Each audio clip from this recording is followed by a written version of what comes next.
Hello and welcome to Atop the Fourth Wall, where bad comics burn. Bow your heads in respect to this, the Mr. T trading card! We're back with Mr. T and the T-Force and the promise of hope it gives us. Fools will be pitied, suckers will be socked, and if there are unfair housing practices, Mr. T will summon Ed Koch to berate you. He is a man of many superpowers, but not all of them make sense.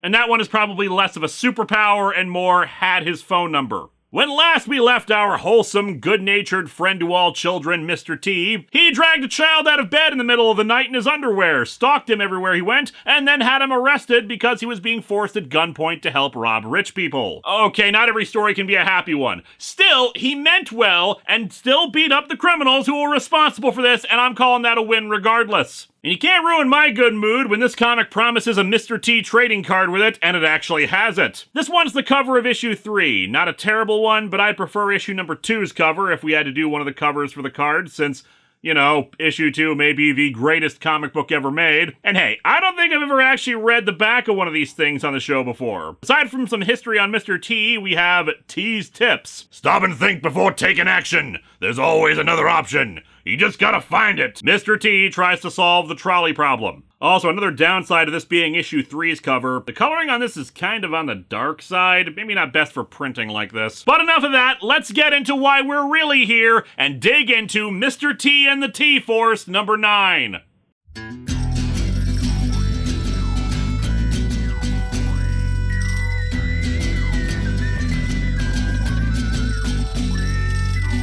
Welcome to Atop the Fourth Wall, where bad comics burn. Linkara's gonna teach you all a lesson you won't learn. What's with these awkward subjects? What's all this art so rubbish? To anyone who's had a bad comic published, it could be your turn. Linkara, he is a man, punch, sporadically a grouch. Linkara, he has his own spaceship, but he's always on his couch. Linkara, ghosts, gods, a universe in flux. Linkara, this comic sucks. Linkara.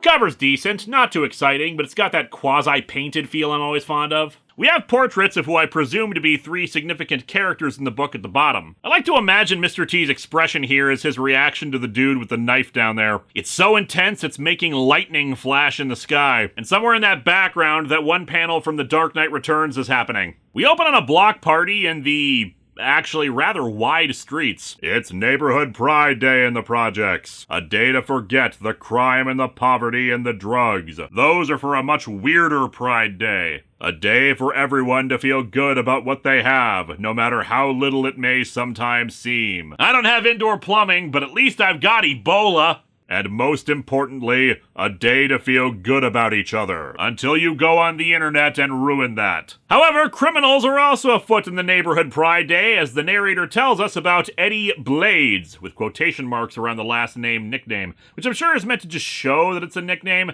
but instead comes across like they're being sarcastic. As if he's called Eddie Blades because he pulled out like 3 knives and ended up stabbing himself by accident with all of them. Eddie Blades, one of Clarence's boys. People know. They move out of his way fast. Man hasn't showered in 8 months. Get within 5 feet of him and you'll be running away too. Eddie stops to buy some popcorn, leaving a full bag of drugs for someone else to pick up. However, the pickup is quickly stopped by first name Mr., middle name that period, last name T. And good God, look at how easily he picks up that dude by the neck one-handed and holds him like that. You don't belong here, Eddie. It's Neighborhood Pride Day, not Neighborhood Shame Day, fool. That's on Wednesday, fool. Check the community calendar. He tosses away the pill bag and Eddie Blades whips out his, kukri knife. Okay, like, there's no reason why he couldn't be wielding one of those, but it seems like an odd choice of weapons since they're not exactly easy to conceal, especially when he's supposed to be a street pusher. Then again, he is fighting Mr. T. He may have assumed a bigger weapon would be wiser than a switchblade. Anyway, a pissed off Eddie starts swinging at him. Short fuse, but I'm cool, and that gives me more of an edge than any knife anyone could ever carry. Alright, medical students, today I'm going to be showing you how to perform a surgery, but instead of a scalpel, we will be really calm instead. The artwork is a little hard to follow, but I think what happens is that he tried to stab at Mr. T's head, missed, and Mr. T instead grabs his arm, squeezes it hard enough to make him drop the blade, then punches him across the face. Beautiful. Not sure what's going on with Mr. T's right arm in the first part, but does it really matter? Eddie's associates try to come to his aid, pulling guns only after Mr. T, well, okay, again, not sure what happened here. I think it's supposed to be that he slams his arms into their stomachs while running back at them, but he looks more like he's standing still and they just stupidly ran into his arms. Anyway, they pull guns. What you need is a healthier lifestyle. It starts with eating right. Here, eat my fist, sucker! Wait, no, Mr. T, that's Donkey Bird! She's been through enough! Anyway, yeah, he tosses a pineapple and tomato at their heads and they drop their guns, running away. Unfortunately, who's actually upset about what Mr. T did is the police. Sergeant Kelly, to be precise, who says that Eddie Blades had been under observation for the last 3 months. We knew he was gonna make a drop under the cover of this crowd, and we were ready to bust him when it all went down. You messed up my bust! I don't know, you're pretty flat-chested already, dude. However, as Mr. T points out, they can still arrest the guy for all this. You got plenty of witnesses to what happened to you, Sergeant. They'll be happy to testify, and so will I. You'll find Eddie Blades. The T-Force can help. I sense a great disturbance in the T-Force, as if millions of fools cried out at once, and that wouldn't cut the jibber-jabber. No! Look, Mr. T, I've got a lot of respect for you and what you did in this city, but my men will pick up Eddie Blades. You just stay clear, understand? I mean, technically he didn't say the T-Force would find him and bring him in, just that they'd find him. It's really no different than telling ordinary citizens, hey, keep on the lookout for this guy and let us know. We cut over to the clinic where Janie works. Remember her? We haven't seen her in forever. God, this is the problem with only reviewing like one of these per year. As she patches up Mr. T after the scuffle. Seems he did get a scratch from the kukri. She says it'll heal in no time. Why do you look so worried, Janie? I was just thinking about Holly, this girl they brought into the clinic this morning. 13 years old and 3 months pregnant. She probably could have cut you up worse, Mr. T. Actually, Holly apparently attempted suicide, and that's why she was brought to the clinic. This is the magic of Mr. T and the T-Force. One day you have Incan cyborgs and parkour ninjas trying to steal vaults from high-rises, and the next you have grounded, depressing stories about teen pregnancy and drug addiction. Holly disappeared an hour ago, and Janie is naturally worried about her. Mr. T promises to find her, Janie telling him that she lived with her mother, and thus that's where he'll start. We cut over to a stakeout by the police at Eddie Blades' house. As the radio reports that a severe storm is coming in that night, the cops inform Sergeant Kelly that Blades has returned to the place. Kelly tells them to stay put, that he wants to be there in person to make the arrest. Inside the house, Eddie walks around in the dark, worried that his boss, Clarence, is going to be mighty pissed at him over Mr. T's intervention. I could end up dead. No, Clarence doesn't kill his own, but I'll be out with him, on my own. Man, why you talk to yourself like some kind of fool? No one to back me up. Might as well be dead. Don't worry about it, man. Here, let this shadowy figure give you a neck massage to help you feel better. Mr. T meets with Holly's mother, giving him a photograph of her and saying she's been distracted lately. It sounds like she doesn't know her daughter's pregnant, just that she cut herself and that she's missing. She tells him all she can about what she does after class and the route she takes to school, and then he heads out to begin searching. TCB, taking care of business. TCBY, time to get some yogurt. The cops break into Eddie's house to arrest him, but they find him dead, strangled with a gold chain. Just like Mr. T wears. We don't know the full extent of Mr. T's power, Sarge. He could have teleported in here without anyone seeing him. They also find Eddie clutching one of the T-Force's wrist communicators, assuming that he must have ripped it off whoever attacked him. And since they last saw Mr. T fighting Eddie, while the other cops disbelieve that Mr. T would ever kill someone, it's evidence enough for Kelly to order Mr. T be brought in for questioning. Meanwhile, Mr. T heads to a subway station Holly would take to go to school every day. My instincts are telling me to look here for the girl. My T-sense is tingling. He indeed spots Holly, who seems dazed and confused, Mr. T figuring it's a result of the medication Janie gave her. But as soon as she spots Mr. T, she runs onto the subway tracks to get away from him. He chases after her, But then the subway starts coming their way in this decently made splash page. I do feel like the art could have used some work. The coloring seems to imply that the subway lights are blinding us to the background details, but they don't really extend far enough. Mr. T's body proportions are kind of wonky, especially his face and legs. I applaud how dynamic the shot is. It's a good rough draft, but it definitely needed some work done to fix it up in my opinion. They reach another station and Mr. T tackles Holly off the tracks so she doesn't get hit. Though I think they should have reversed the angle of these shots. It looks like they fall over and then she's tackled. She quickly gets free and runs away again, going up to the street, but before Mr. T can pursue, he's instantly blocked by a cop car. Best guess is there's a general APB out for Mr. T and the cops spotted him as he was coming up the stairs, but still seems pretty fast to get to him like that when they weren't expecting him. Anyway, the cops explain that they have to bring him in for questioning. Whatever's fair. You got a job to do. But first I have to help that girl. She's in trouble. What girl? I don't see any girl. Damn it, she activated her cloaking device. We cut over to the offices of Clarence, the guy apparently behind Eddie Blades' drug operations. His meeting room is very sparsely decorated, save for a huge-ass empty table with a single phone on it. His employees, who appear to be other street-level drug dealers given only Clarence is in a suit, all say that they'll happily kill Mr. T over what happened to Eddie. Clarence, no last name. On the streets, that name means power and fear. Off the streets, people assume you're talking about the angel from It's a Wonderful Life, and it holds considerably less power.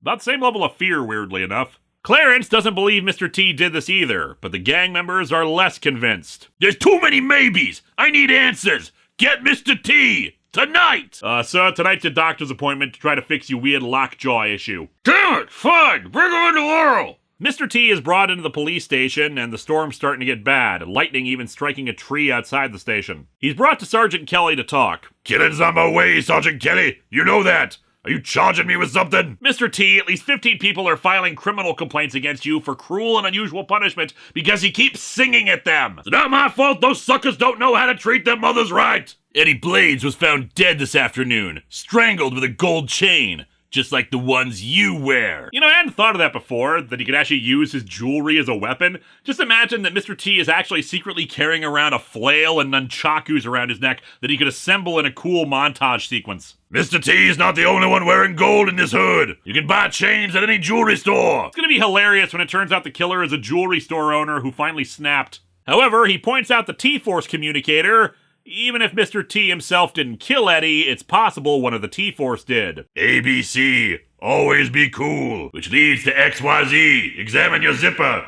Just casually zip it back up without him noticing. Mr. T says he trusts his people and that there has to be another explanation. But Kelly says he's got orders to bring them all in for questioning. Plus, they're gonna hold him in a cell until they get answers. On the way down to the jail, Mr. T pleads with Kelly to let him go so he can go help Holly, but Kelly says he has his orders. However, the lights suddenly go out. The reason for the title of the issue: Blackout. Kelly, in a surprising bit of nuance, says that this is his chance. Mr. T can run out with a 30-second head start to find the girl, but to be warned because every cop in the city will be after him. Thanks, I'll be back. And with some answers about Eddie Blades, too. In fact, I'm not even gonna bother coming back. I'll have all the crimes wrapped up in the city by midnight. As he runs out into the street, we learn that the titular blackout has hit the entire city. Mr. T is soon contacted by Brady, a member of the T-Force, and informed that Janie already told them about Holly, and that she's been spotted headed for the 9th Street Bridge. Mr. T has to hide in an alley as a cop car rolls by. Feels strange hiding from the police instead of helping them,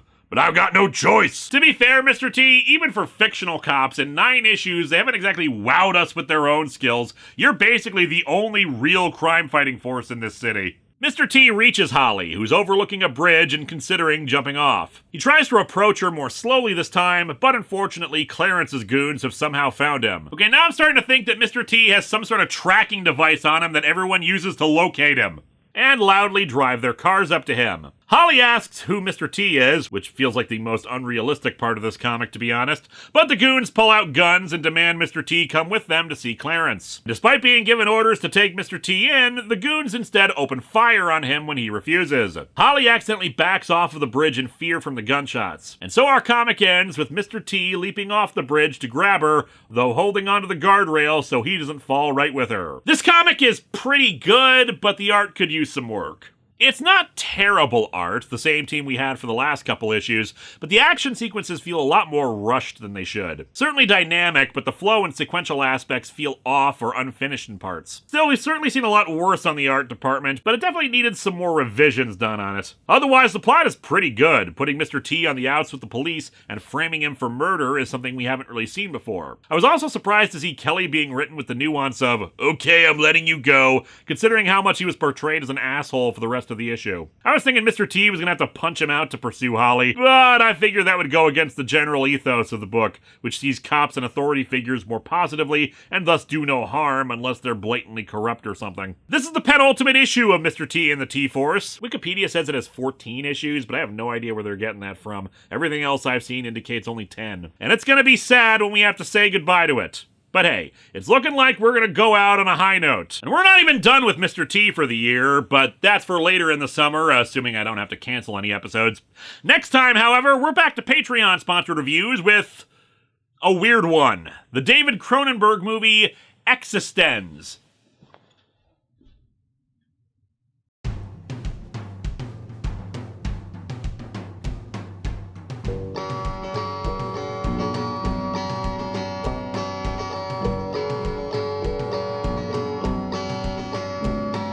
Sitting on my couch reviewing comics, the worst words that you will ever see.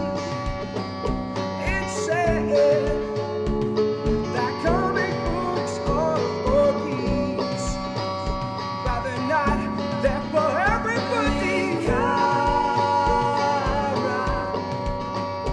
Linkara. If you doubt that I am a man, I am a man.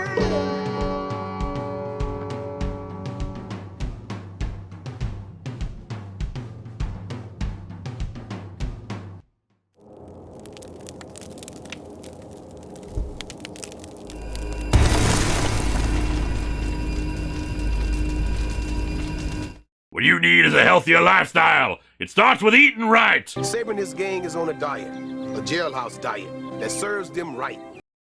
Hello, my friends. Please take a moment to like this video, subscribe to the channel, and click the bell for notifications on new video releases. If you'd like to support future videos, you can check out my Patreon, buy merch from the store and via link in the description, or check out the t-shirts available from Teespring. Thanks for watching.